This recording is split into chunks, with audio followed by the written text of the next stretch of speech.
Hi Thomas, how are you? I'm good, Neil. How are you? I'm Here fine. we I'm are. still here. Good. Another week, still locked up. I don't know. You do. It's I've never known a month to go as slow as this January. It's dragging. It seems to me that the days go really slow, but the weeks go quickly.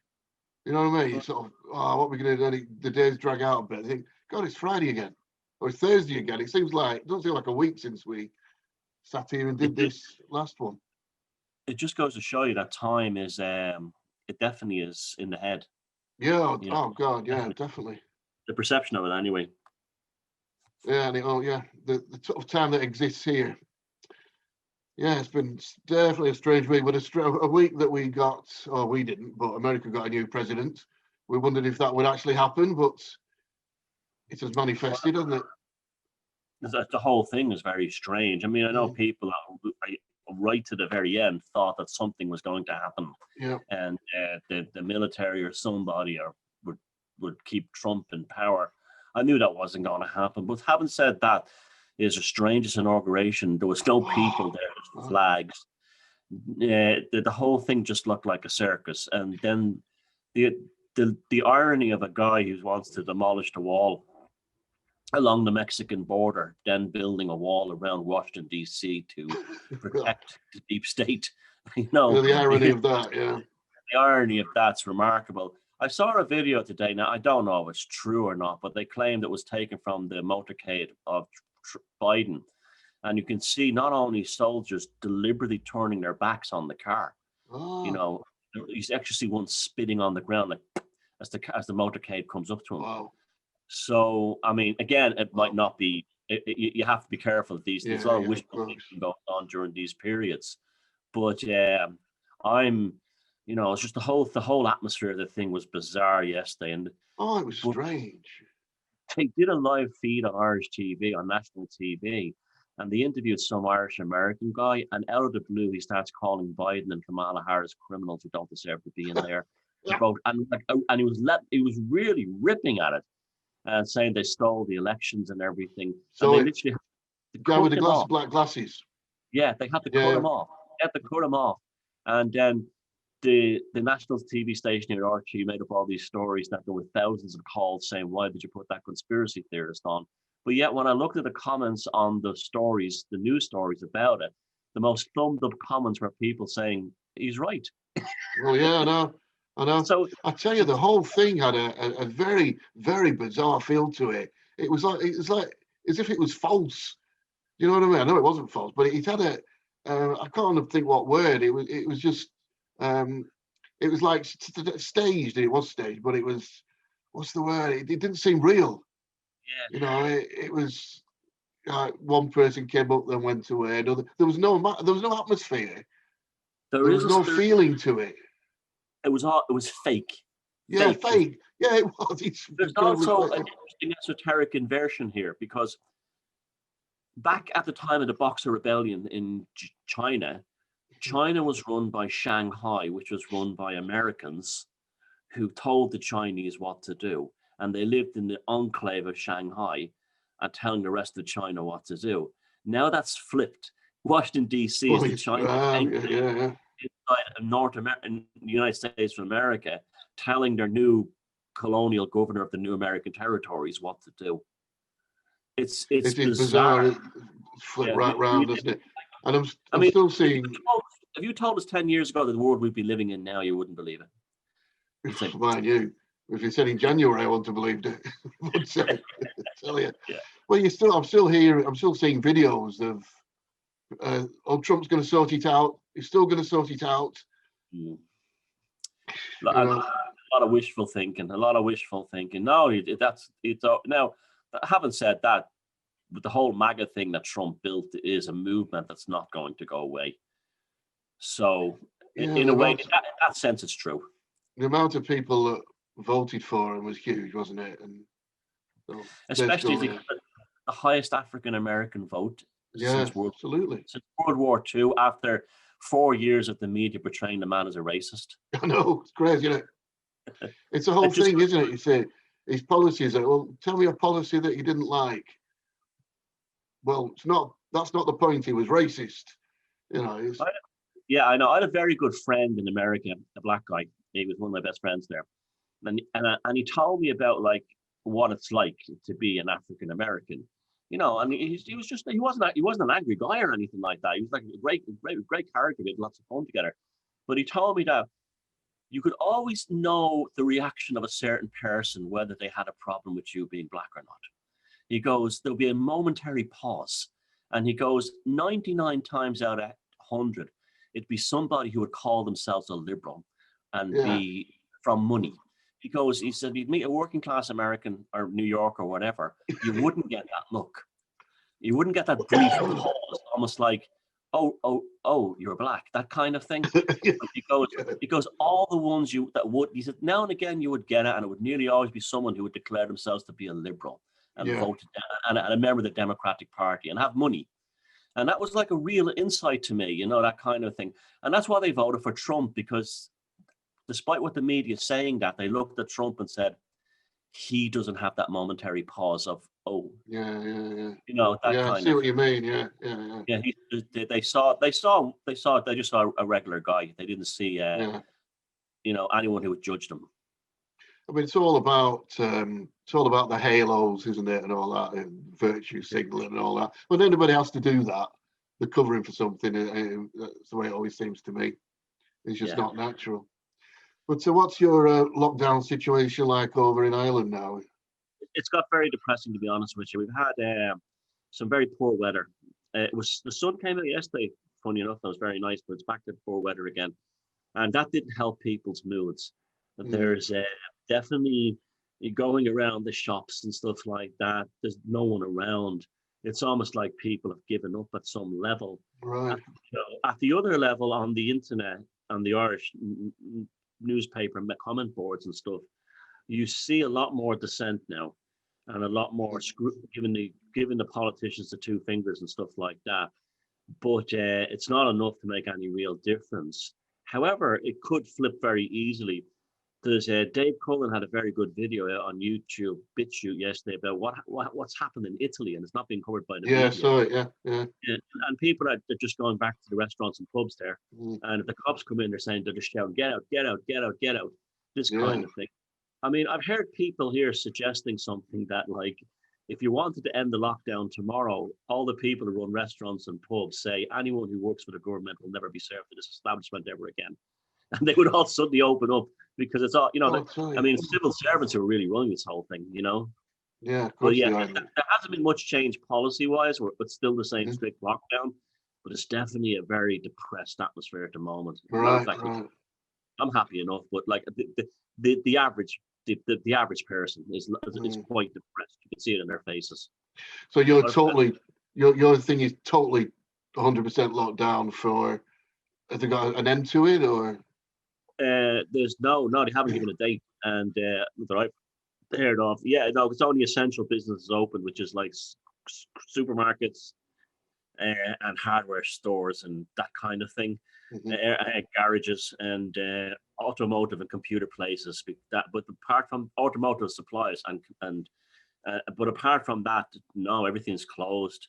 And it's really sad, because like I know someone around here opened up a beautiful new coffee shop back when the lockdown started. Spent a lot of money on all lovely, you know, beautiful Italian espresso machines and everything, and they're just sitting now out there. But like I said, the government is giving the superdole here the $350 a week to sit at home, so they're buying complicity. Yeah. And I suppose more if you've got your business premises to pay for, they'll be. Yeah, there's all kinds of freebies. There's all kinds of freebies, and then, you know, if there's 2 years, I think the couple get it. You know, this kind of thing. So it's like they're paying people a lot of money to sit at home, watching Netflix and buying stuff off Amazon, and that's all compliance. But you would see it like in Italy, in countries like Italy and Southern Europe, they don't have the welfare states that we have here in Northern Europe. So that's why they're revolting. And you know, it just goes to show you that the purpose of the welfare system is really to keep the rich safe from the poor. That's its main purpose. Well, yeah, and that's definitely happening now, isn't it? All we've said all along is all it would take is the will of people just to go out and do what they're doing in Italy, and they're doing it in Poland as well, aren't they? Yeah. Just to go out and say, well, we're just opening, that's it. And there's nothing anybody could do about it. Well, the Poles are an amazing people, and they've been brought to that level by what's been done to them by both communism and Nazism. They've seen it before. They know what it's like. They can recognize it for what it is. And there's plenty, not the ones who are even the middle-aged people experience as kids. So, but it's like I'm hearing stories from friends whose family escaped Ceausescu's Romania, saying things like that they're having like these SJWs and middle-class vegan socialists telling them, they call them drama queens. It wasn't that bad under Ceausescu. And telling people that socialism is the answer. Telling people that actually lived through that, they were drama queens. They're being dramatic, this kind of thing. So it's a lot of older people who lived through the Eastern Bloc are like looking in dismay as what's happening at the West now, and they're seeing it happening again. And that's why countries like Poland and Hungary and Belarus have never been more important, and Italy, because Italy was never a communist country, but they've definitely got fire on. The Italians have enough fire under their backside to like actually do something. Absolutely. I mean, the good thing about socialism is that, there's hundreds of millions of people die, but this time we'll do it right, and it'll all work out, and it'll be fantastic. It'll be utopia. There might be, and how many people have died already from suicides, from missed cancer appointments, right across Europe. But enough said, I think, on that one. The same mentality towards those folks are the same mentality to the ones. What was it Stalin said? One death is a statistic, a million deaths. No, one death is a tragedy, a million deaths is a statistic. Yeah. And this is the Trotskyite mentality. Like when Trotsky, overthrew the real revolutionaries, and he just basically massacred them. And it was like his attitude. And Trotsky, the good communist, it's basically his idea was if you exterminate and exterminate, you'll eventually get rid of dissent. And all the dissenters wanted was political representation for the working class, and Trotsky annihilated them. And then he's portrayed in the universities all around the world by professors as being the good communist. I know it's just it blows your mind. I know that movie about Frida Kahlo, where she had an affair with him. The artist Frida Kahlo had an affair with Trotsky in Mexico before he was assassinated, and they portray him as a kindly old man. In the movie. I don't know. I don't know if I mentioned before, but I tried reading the Gulag Archipelago, and I got a few 200 or 300 pages in, but I couldn't carry on. It was so horrific. Oh yeah. What's uploaded in Stalin's Russia that I just couldn't carry on. It was books about things like the Warsaw Ghetto. You have to put them down after a while. I can't deal with this anymore. Yeah. And people still think it'd be a good idea next time. I just thought, let's try that again. Because it's like PhD piled higher and deeper. The higher their formal education level are, the more ridiculous and absurd they become. I think you're right, yeah. Because I don't know. They just anyway, that was it, wasn't it? Oh yeah, over here, what we're doing here, we're still under the full thing. We obviously everybody's having the serum now, so we've been told they were told basically that if we have one more lockdown until the serum is now amongst us all, then we'll be able to get out in sort of April, March. Then it was April, and now we have that chief medical officer, whatever he's saying, it could be May, it could be June. I'm just hoping that at some point you're going to say you fool me once, fool me twice, fool me maybe next time they'll say that's enough. But they've cancelled Paddy's Day here, by the way, again. Oh my God. To St. Patrick's Day, which is a big festival here, not just a day. It is here. That's it's huge, and that's the second year, and it's a big money boom for tourism and everything. Second year in a row that's been wiped out. They won't be able to get a pint of green beer. No, well, that's Americans, isn't it? That they still be able to get that there. They did it in O'Neill's in Preston as well. Green beer. Anyway, we're getting on about that.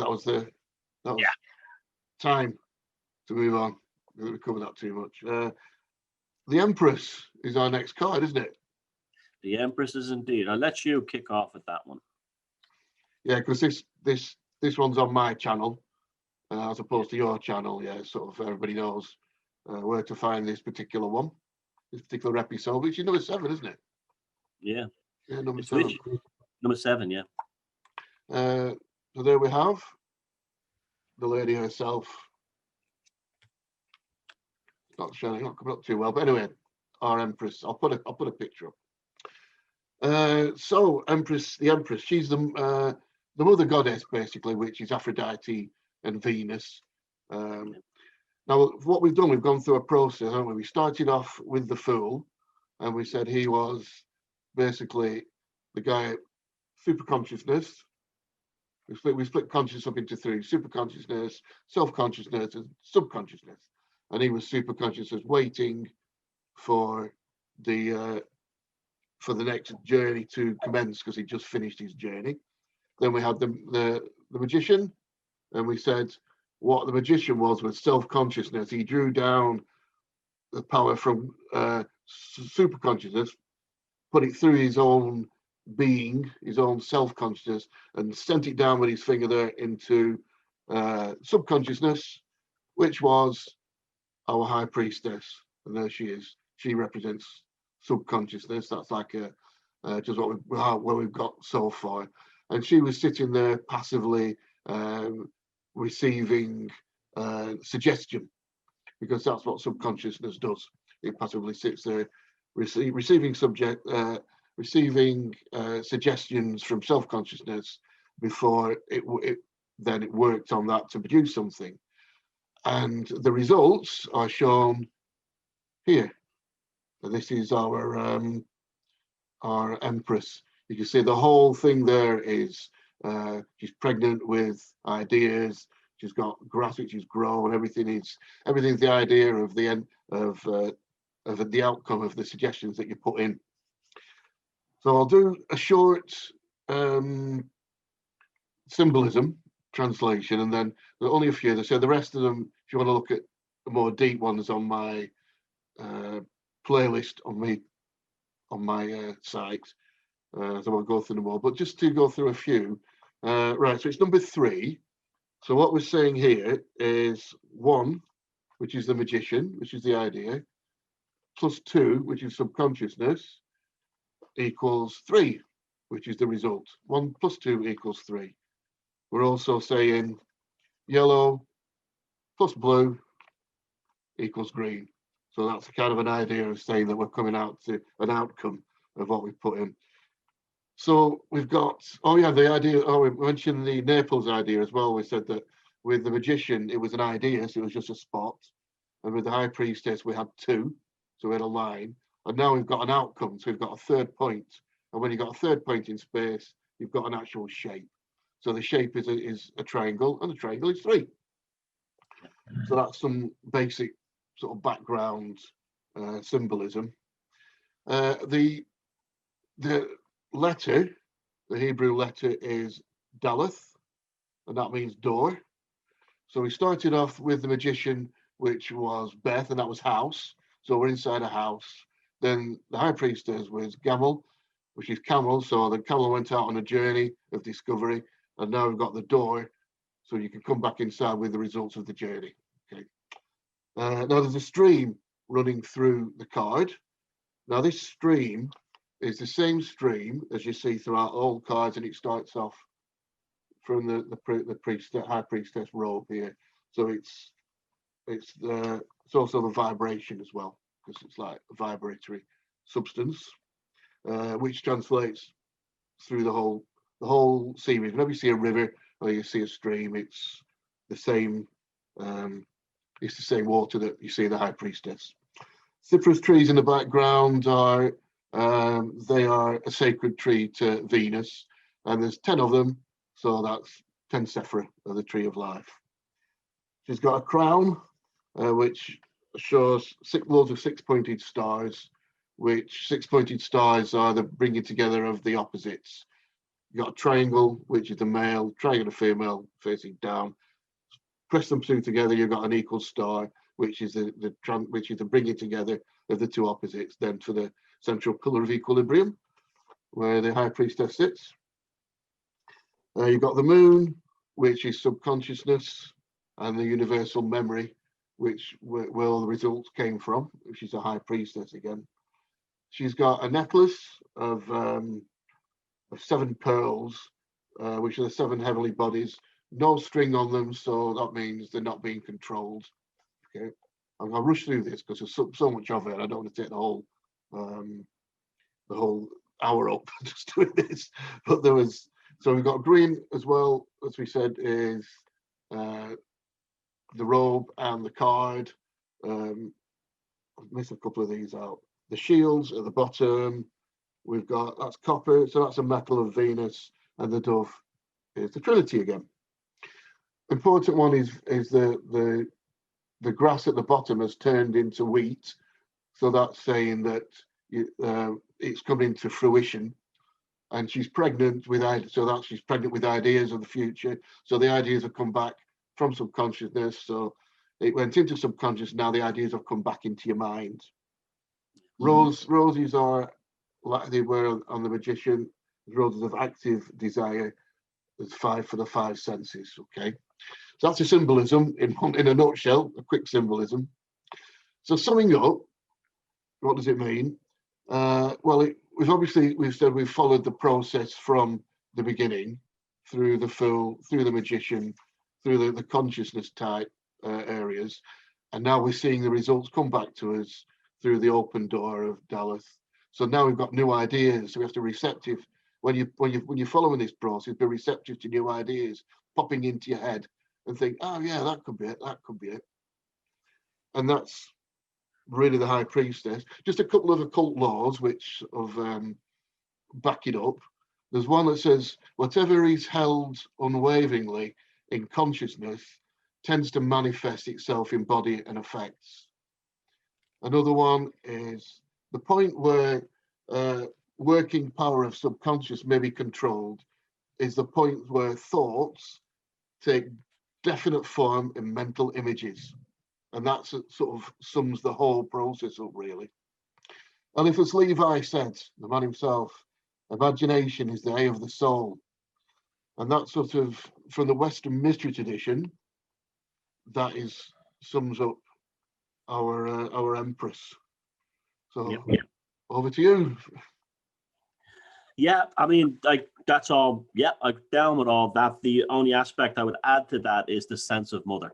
Now, of course, that's demonstrated by, this is the Italian tarot, and there she is. She's a combination of blue and yellow. She forms the green of fertility, procreation, and pregnancy of bodily ideas. She also represents the mother of the fool, but the mother comes with a kind of a double-edged thing. Yes, the mother is what raises you through from being a baby, but you've also got to break from your motherhood. Now, the Italian tarot symbolism is some of the oldest of the tarot deck. So probably this symbolism is rooted probably in the Middle Ages. This would be one of the emperor. One of the theories is it's the Empress of Byzantium, who was actually one of the consorts of Frederick II, who was associated with the original model for the Italian tarot emperor. He represents Uranus, and she represents the Mother Earth goddess. So in that Greek context, the fertility of the mother is the passing down of the higher bloodline through her womb, represented in this one by the red of this garment here. Now, she's associated with Ishtar very heavily, and she's also Lucius and the mystery cults of ancient Greece and Rome. This was a very powerful card in the Crowley world, in the Thoth deck, and this is why he performed the rites of Eleusis in Caxton Hall back in London, which became like a very powerful magical ritual that basically gave birth to the 20th century in many ways. Now, yeah, the whole thing is the maternal, matronly thing. She's on her throne now, and we haven't met him yet, next to the emperor, right? Now, but her power is not through war and conquest and statesmanship and that kind of thing. It's through things like the anima aspect of power, in that she's a balancing force to what could turn into male domination or male tyranny. She represents that kind of an intelligent consort that balances that thing out. She also has her power through passing the bloodline of the kings on through her actual body. So she is the personification of the earthly mother, and also the personification of the cosmic mother. She gives birth. There we see we have. You said the fool embarks on the journey, the magician, and then we go through. We're now at the point where we know that the Empress can now give birth, as you said, 1, 2, 3. We don't have a line. We now have form. We have solid objects. So she is the engine of the manifestation of consciousness, and therefore a very significant card. But that manifestation of consciousness for the fool, this ability to turn ideas into process, comes with a price that the mother has to be broken from too. So it's almost like we encounter the mother in the deck as the Empress, but then we soon leave her. She's a stepping stone towards individuation. Yeah, she's a stepping stone as well in mine, because it's like you've got to take what she reads, but then move on to the Emperor, which is next week. But yeah, that's fantastic. I really do like that Italian deck. I'm gonna have to get myself one of those. Yeah. In the heathen or pagan otherworld, she's shown as sort of like I don't know, a Queen Maeve type character. There's a little bit of more of a warrior to her. She's sitting on a stone throne, which shows that this is dynasty. This is ancient power that's been passed on. But I do like the symbolism a lot in the Italian deck, because it's probably the oldest one back to the original decks that were found in Italy back in the 1400s. And so a lot of the symbolism in it is, even though this one is from like the Baroque period, the 1700s, they'll carry that symbolism through. It shows the thinking. Italy was very powerful at the time of the creation of the tower that we have today.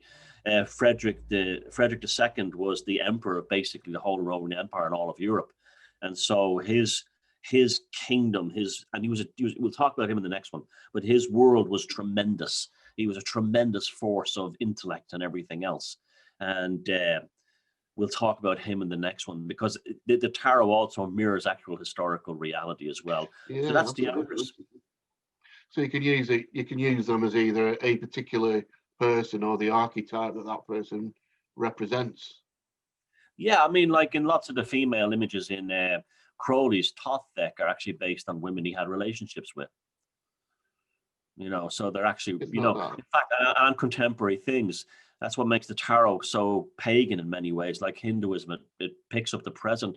In fact, the original idea for the Fool in Crowley's deck was Harpo Marx from the Marx Brothers, and it's actually Lady Frida Harris actually did an illustration of Harpo Marx as the Fool. A bit like it could be Trump. Yeah, he was a youth of the Marx Brothers, Crowley. Yeah. Yeah, do you know that I was saying, like, Trump, when he first came in, he was a bit like the Fool, wasn't he? Presented himself a bit like that when you thought, yeah, there's a lot more to this guy, It's yeah, like, there's an act, yeah. He would deliberately misspell words on Twitter, and he'd be doing this with his staff, like, let me spell lawyer wrong. Yeah, great. I just watched everybody like, whoa! The President of the United States can't spell lawyer. Yeah. So that's our Empress. Yeah. Enjoyed that. It was good. What do you want to move on to? We thought we'd have a bit of a change. There was a film that you've watched, and I've watched it as well. Now you're a lot better at translating sort of art than I am as a critic, but hopefully, so you go into it, and hopefully I'll be able to, join in. Well, those of you who follow my channel Beyond Room 313 know that I'm a big film analyzer in terms of esoteric and occult meanings within all kinds of films, and I particularly like films that on the surface may be a common meme or trope or genre, but are actually very deep and profound. And the film that I've picked for both of us to watch that we could talk about in this M3 is High Plains Drifter with Clint Eastwood. This is a very strange film when you first start watching it, but as the movie progresses, you're drawn deeper and deeper into its profound symbolism. The film essentially is about a young marshal who was brutally murdered by a corrupt political system inside a small town in the American West during the cowboy days, during the days of the Westerns. And essentially, he returns as a kind of karmic demon to the town in order to, at first, appear as their salvation against these gangs that are terrorizing the mining company that basically runs the town and is responsible for its prosperity. But he's also, as he comes in, replacing that shadow, he starts to emerge as the shadow of the town that killed his previous incarnation. And he starts by basically rescuing the town and then doing role reversals of all the archetypes in the town. So, for instance, he makes a fool of the big shots and the mayors in the town. He gets an open tab on all the stores and starts raiding them. He starts doing corrective things in a karmic way. So anyone who showed him any kindness in his previous incarnation, he starts to give them help and make their lives better. For instance, there's a dwarf and who was wanted to help him when he was being killed in his previous. I'm not giving spoilers away here, but this is the way it is in his previous incarnation. But he couldn't because he was small man. He didn't have the stature or ability to rescue him. So he wept when he saw the young man being killed. Well, as he returns this on a kind of karmic demon angel thing, he makes the dwarf the sheriff of the town and the mayor to mock and ridicule the rest of the town. He sleeps with the mayor's, well, the big shot's wife, and this kind of thing. And there's a quite disturbing rape scene at one point, but it's more than just that. It's he's working on the shadow of this woman who has her own things to work out. And so he does strange things, like he has them all paint the town red. And what's that as a symbolism of in their own living hell. And then the film progresses. It was this gang that they need. They're the only reason they're tolerating him is because this gang of psychopaths are being released from jail, and they're going to come back to the town to get their revenge. So that's the only reason. Their fear is why they've literally made a deal with the devil. And he's the devil in a kind of esoteric sense, that he's not there to be evil. He's there to do a correction and karmic justice or natural justice. And it's a phenomenal film. It's apparently, I think it's Clint Eastwood's directorial debut, and it's part of a trilogy with the High Plains Drifter, The Outlaw Josie Wales, and The Unforgiven. And I love westerns, but I like westerns. Like, I like my country and western music. I like the dark stuff. And that's the film is quite remarkable. Now, I requested you watched it. What was your feelings about it? Well, it was eerie. It was weird. I mean, just to watch the beginning of it, I think it was a whole 7 minutes just watching him walking on his horse, and the eerie music in the background, and he just walked right down the paths, and then I thought he didn't speak. He just did this for the first 7 minutes, and he walked into town, and all he could hear was the horse's hooves, because they turned the sound of the horse's hooves up so loud, click, click, click, click, click, click, click, with these weird, as if I'm arriving, click, click, click, click, like the devil's hooves, and the eerie music in the background, and then. So I didn't know what to expect. Obviously, what is just like you still thought it was going to be a regular western, but then and everybody, as he walked through, as he click click click click through the town, everybody just stared at him with a very unwelcoming sort of view, wasn't it? And then he went into the bar first, just ordered a beer and a bottle, and then again incredibly unfriendly. And the three guys there were three blokes in there who were obviously they were protectors for the town, I think, weren't they, or something like that. Yeah, they were security for the mining company, but they had started to take over the town. Yeah. And he said, and they did the usual thing, I've come from a boy thing. So, do you think you're quick? And he said, and he grabbed his bottle, and they all like, so instead of his gun, he grabbed the bottle, and they all said, "Is that quick enough for you?" Something like that. Then there was the barbers. What was the whole film? Well, because you're the better than me. But it was in the barbers, and the guy could see them coming out. The three blokes followed him in there, so he spun his chair around, and he did this little thing where he took his gun and hid it under the cloak, but he left a little wooden thing in the holster, so it looked like his gun was still in it, and just that was it. That was them three gone. But the guy with the razor was like that. But and it was just supernatural, wasn't it? I couldn't figure it out the first time. I watched it twice because I couldn't quite figure it. But the most incredible scene to me was was it him that was doing the whipping in the end? They painted the town red, so in the background there was a red scene and the reflection of him on the red with the fire, because the fire going, and that was the devil, wasn't it? Yeah. Whipping. Yes, the esoteric devil. Yeah.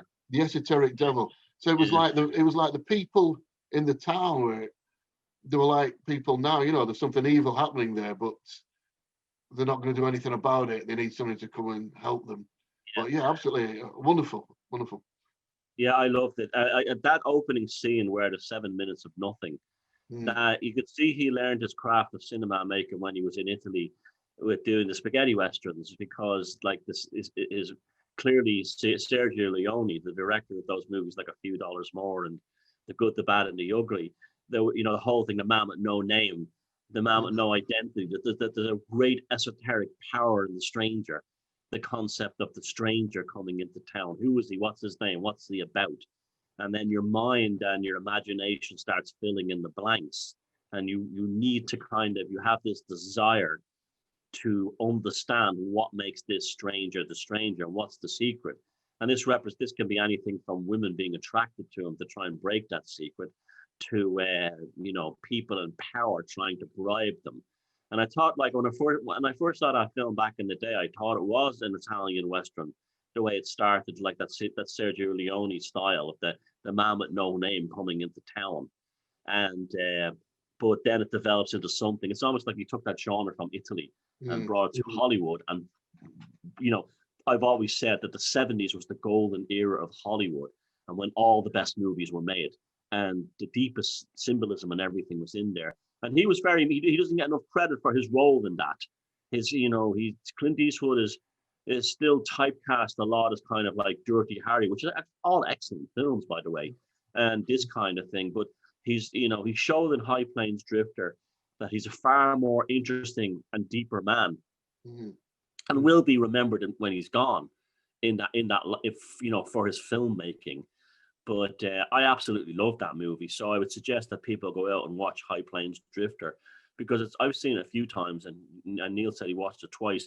You always spot something you missed before. Yeah. It's like one of those. It's like a box of chocolates, and there's always a new flavor to find. There's a twist, wasn't there? Because you thought he came and you thought, he's going to be the savior of this town now, because they all wanted it. He's a gunslinger. He's fast. He can help. When these three are let out of jail. These mean whatever they were going to come to the town. He was going to save them, and I thought he was just he lets them kill them. He lets them kill them. Yeah. And then he kills them. It's like, as I said, it's like a balance of correction and karmic justice. It is absolutely, isn't it? Yeah, and he just kind of. He was given a free rein, wasn't he? He could take what he wanted, and you thought, well, he's going to be very humble about this, but he wasn't, was he? He went everywhere and just took what he wanted, and that was it. Like, and he did the burlesquing thing, really, didn't he? If you think about it, he made a total fool out of them. because he had them all running up and down the street with guns, shooting at the sort of like stuffed dummies on the back, and they couldn't hit it, and he just totally blacked them. He'd be treating they'd be treating the Native Americans as the Indians as garbage in the shop, and then he gave the old man the blankets and the kids the jars of sweets. So again, he was correcting the thing there. It was beautiful. It was actually beautiful, actually, when you look at it. Yeah. But High Plains Drifter, I highly recommend that for your next movie night, next lockdown movie night. Yeah, it was. Yeah, it's fantastic. It's not what you expect it to be at all, is it? It's just it's totally. It's not your regular Western. No, it's not, and it shows that Clint Eastwood was a far deeper individual actor, creator, artist than we give him credit for. Okay, so we've covered that. Yep.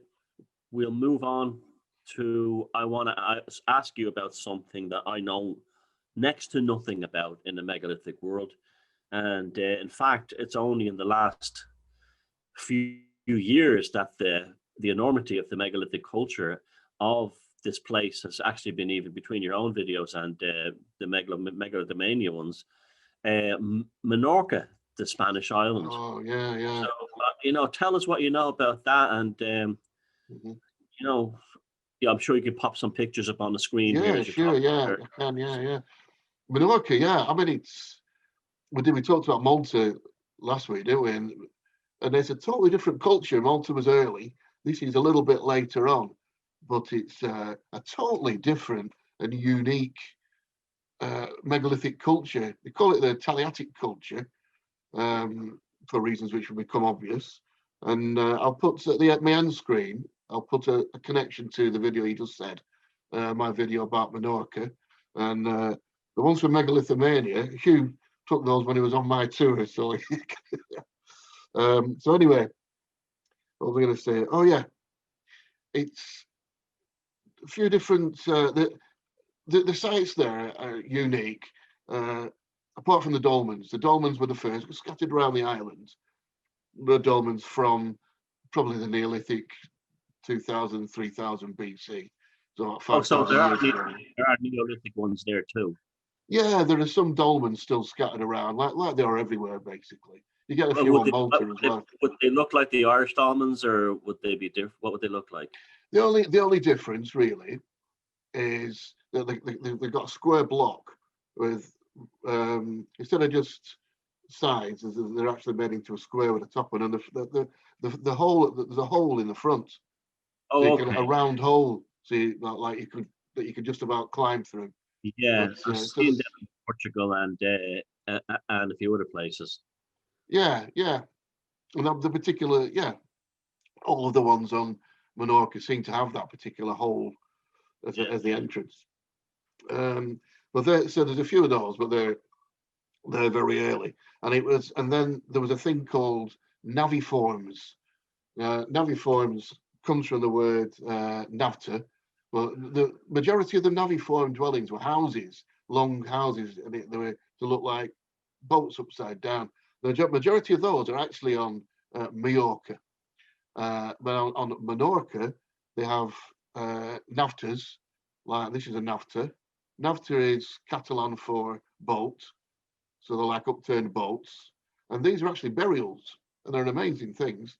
They're huge, massive things. The little entrance, so to look like a boat, and inside there's an upstairs here, and then a little bath. So they were just massive burials. And for some reason, you don't see much of the naviform dwellings on Menorca, just the navtas. And there's quite a lot of them. They're scattered right around the island. That looks exactly like Gallus Oratory in Kerry, which it does look like it, yeah. Yeah, it's very almost identical. A different roof, but almost identical. They look extremely similar, but they are different. When you see it, you can tell the difference. But I know what you mean. It does it look very similar looking, aren't they? That looks more of a kind of a beehive. Yeah. It's a pointy roof. That's it. Yeah. But these are like the obviously the bottom of the boat cut off there.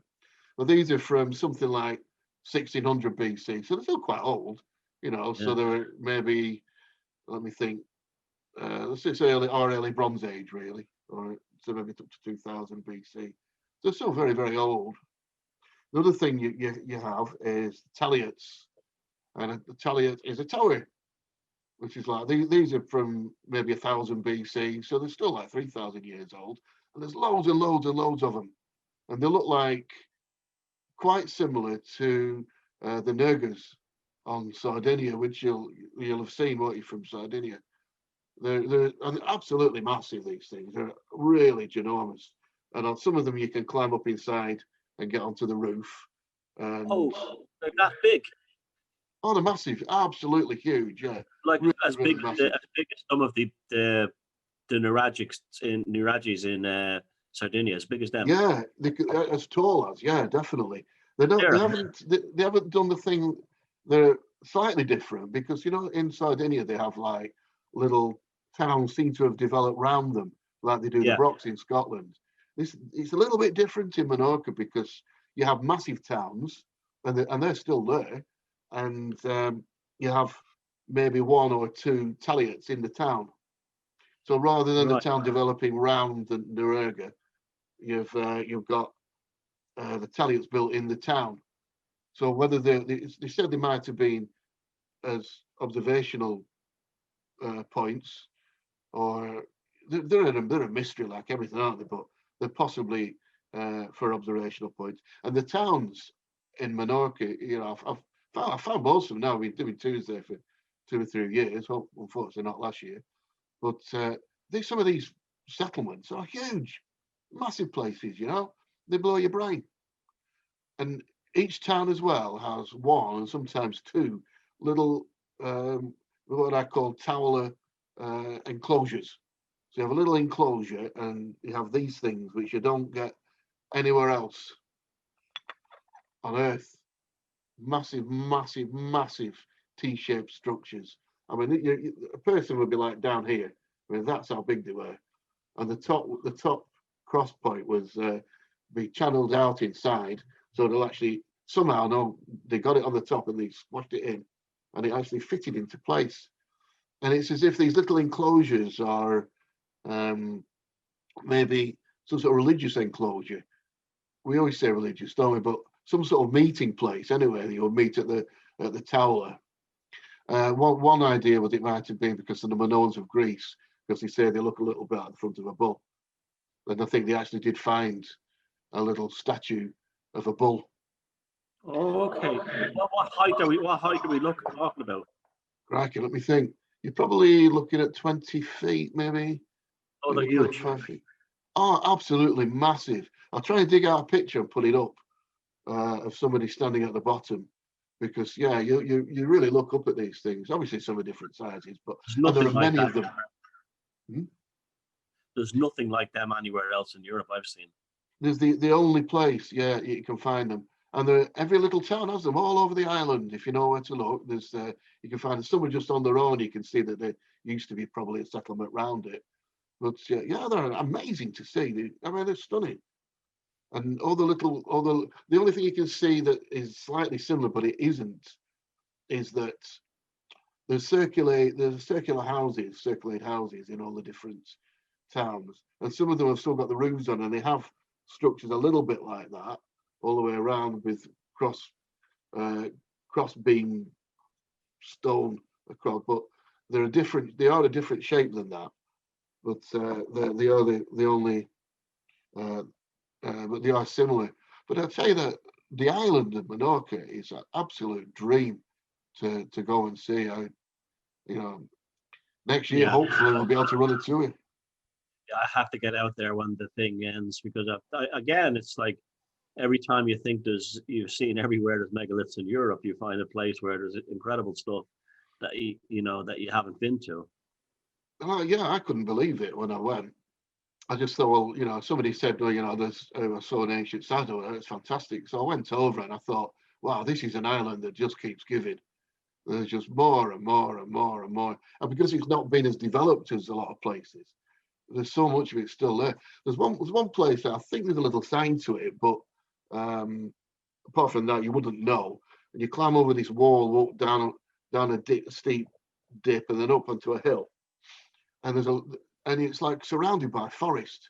So this whole hill used to be a settlement. Now it's just totally overgrown, and you can find different areas where there are these little circulated houses, and there's even a tower on the way in, which I think is what all you're supposed to see, really. But us being as we were, instead of just looking at the tower, we climbed over the wall, and then right at the other side, you find another little hill that you can just about climb up onto over a wall, and then you find another Telliot, which is, and you can stand on top of that Telliot and see it all around the island out to sea.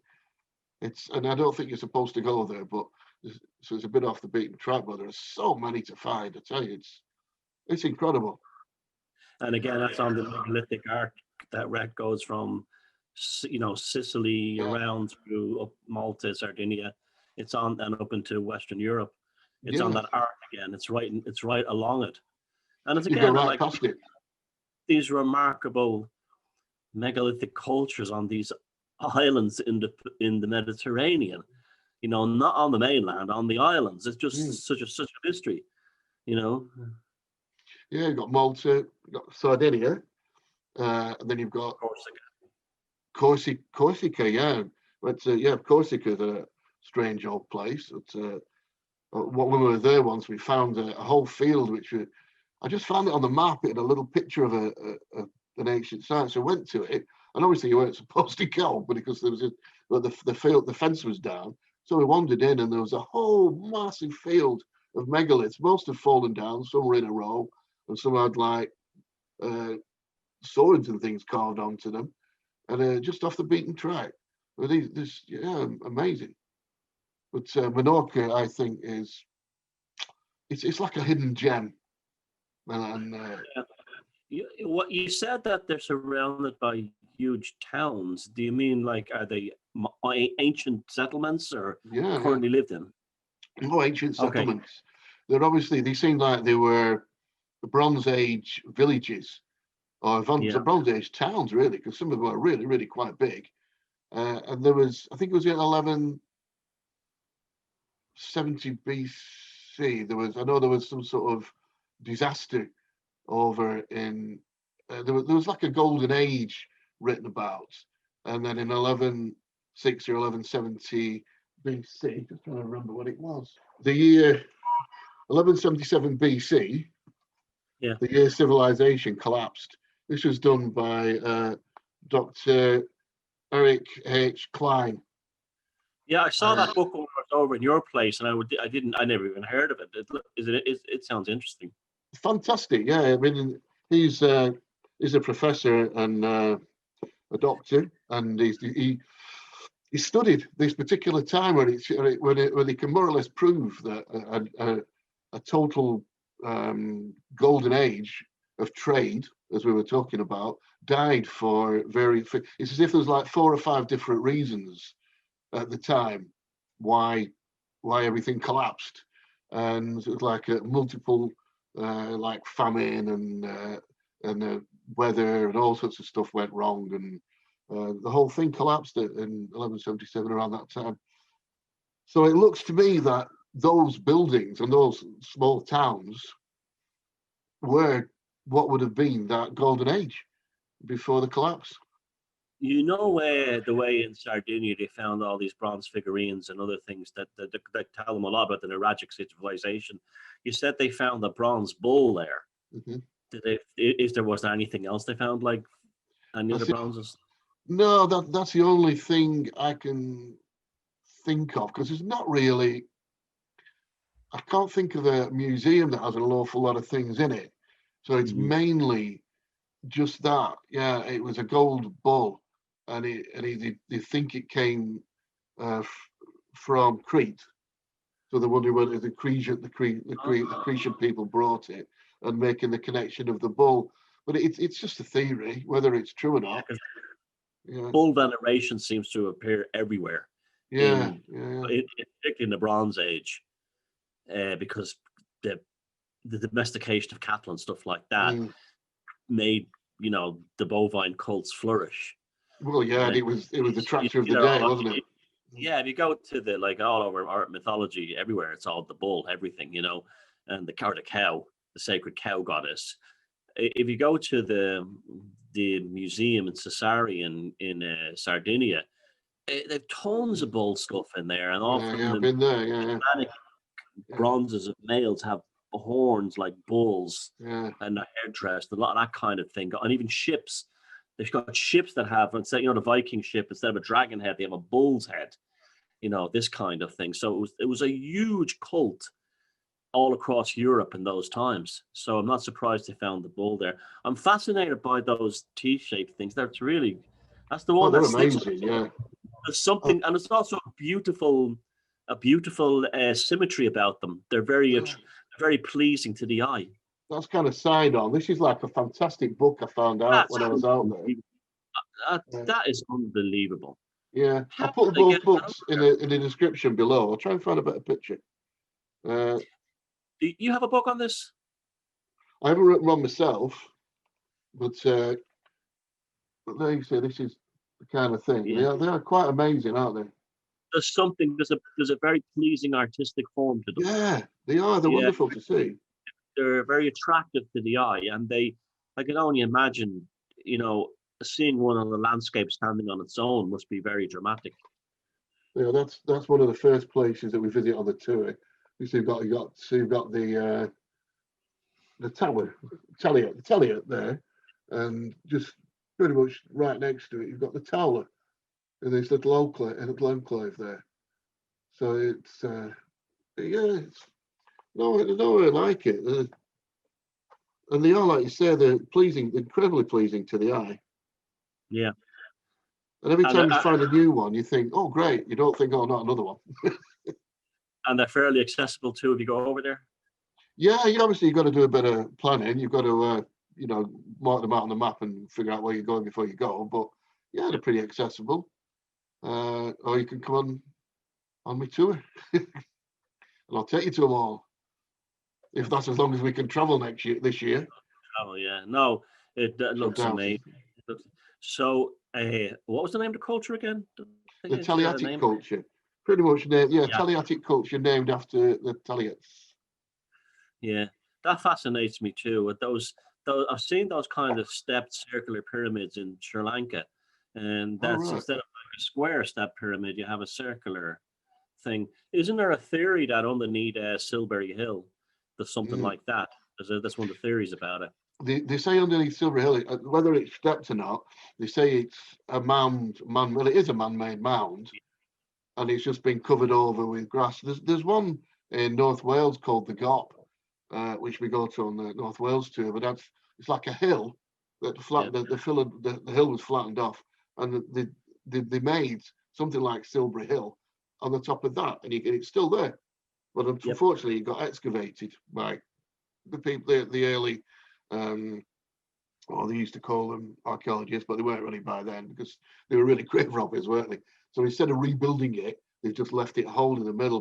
But it is very much a Silbury Hill on top of a hill, which you go on top of there and you can see for absolutely miles and miles. So that's the same sort of thing. There was one very similar to that discovered in the border of Austria and the Czech Republic, and there's very little information on the line, but one chap got a video of it. It looks very much like that, but covered. It has to be cleared. It has that circular, tiered look to a point. Right. I mean, they're not all actually with that. I think this is made to look like steps. I'll see if I can find you a better picture of one. But they weren't. They're not all particularly stepped like that. Some of them are just like they are in Sardinia, except I'll find a picture of one. That's complete, and I'll put it up on so people can see it. But they're not all like stepped. They're built up. A lot of them are built up in like proper sides. Yeah, so people want to go see them. They go see them with you on your tour next. If we have next year or this year. But I kind of hope so. What month do you normally go there? I think it may be October because it's still lovely and hot, lovely and warm there, but it's not mega hot. And hopefully we can get some like British tours done. Because I put my timetable out now, but it's like last year I had to put a pen through them all as the year went on. I just do not want another year like that. And of course, we've got our tour in September, which hopefully, in Britain.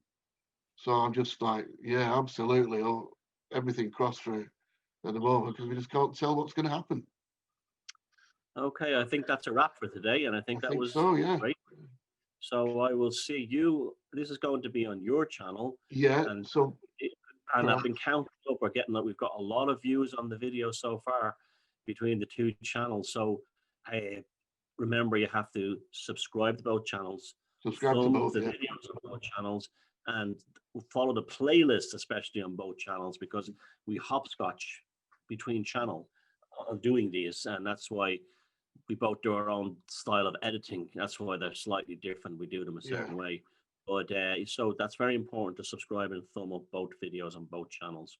And I will see you next Thursday, Neil. Definitely, yeah. Okay, and thank you for that and your information on Menorca. I'm going off now to explore that. Great, yeah. Any questions, just let me know. And goodbye to everybody, and see you next week.